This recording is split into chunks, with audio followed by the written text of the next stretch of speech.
You have to be really careful, but if this television network station, whatever, is going to be anything, it's going to be about honesty. The truth of the matter is we hear about free speech. We hear about the right to protest. I think his words were ridiculously wrong. I have absolutely no place for racism in this country. But extremism, fanaticism, has to be debated without people, and I think he's ill-judged to have put it the way he is. Yes. For the very reason Dowden won't call him a racist, and the very reason Sunak's done his ooh bit in the middle, is because they know in the red wall seats, Peter Cardwell, this is a debate that this country needs to have, and that is neither racist nor wrong, right? You're absolutely right, Jeremy. What Lee Anderson said was both factually wrong and racist. Yeah. But it taps into a sentiment that many people have, which is that Islamism is too prevalent in this country. There are too many people who support terrorism or else are associating with people who do. Not everybody in those marches, which have been every Saturday now for over 12 weeks,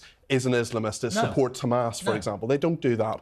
But many people on those marches do, and they say anti-Semitic things, and the people outside Parliament, who many people see as pressurising the Speaker, pressurising parliamentarians into saying certain things, acting in a certain way, voting in a certain way, intimidating MPs, well, they're often associated with Islamists. So they broadcast from the river to the sea on Big Ben. On Big Ben. Now, people will say... Somebody said to me the other day, I was talking about this, that in this country, at the moment, this person, a friend of mine, said, all you talk about is anti-Semitism. Well, there's been Islamophobia for many, many years. Why are you talking about anti-Semitism so much? I mean, what was portrayed onto the iconic Big Ben? Yeah, absolutely, because it's actually never been highlighted. You're absolutely right, Jeremy. And what people will see, including some people in Ashfield where Nick Ellerby was they'll see this projected onto Big Ben and think, hold on a second, what were the Metropolitan Police doing there? Why were folding their arms? Why were they not stopping people doing that? And why is that OK? And does the Mayor of London think that's OK? I don't think the Mayor of London thinks that's OK. Then why didn't he stop it? And that's a point that people will make. Look,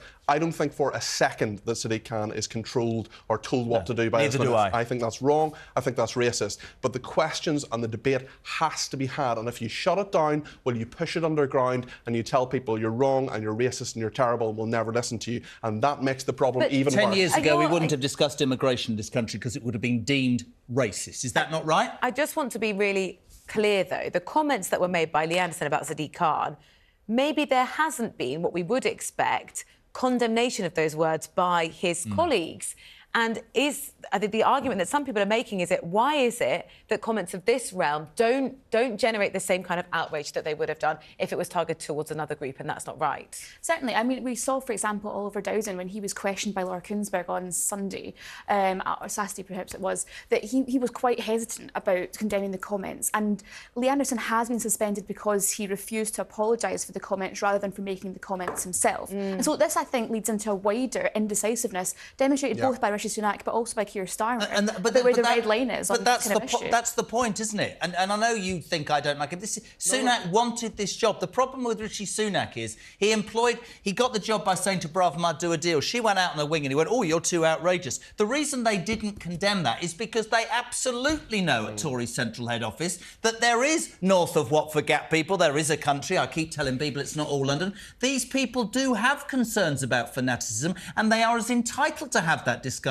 in a free society as people are to block Tower Bridge and put things onto Big Ben. You could still maybe believe that and absolutely condemn what Lee Anderson said about Sadiq Khan. I think that's the problem. The two are mutually exclusive, and I think people are looking for leadership from Oliver Dowden. They're looking for leadership from Rishi Sunak. The thing is, when you get to that level in politics, the kind of decisions you make are 51-49. They're tough decisions, and you've got to make the right ones. It was right, and it would have been right for Oliver Dowden yesterday to say, yes, that's racist, and we'll have no part of it, and for Rishi Sunak as well. He didn't do that. Why?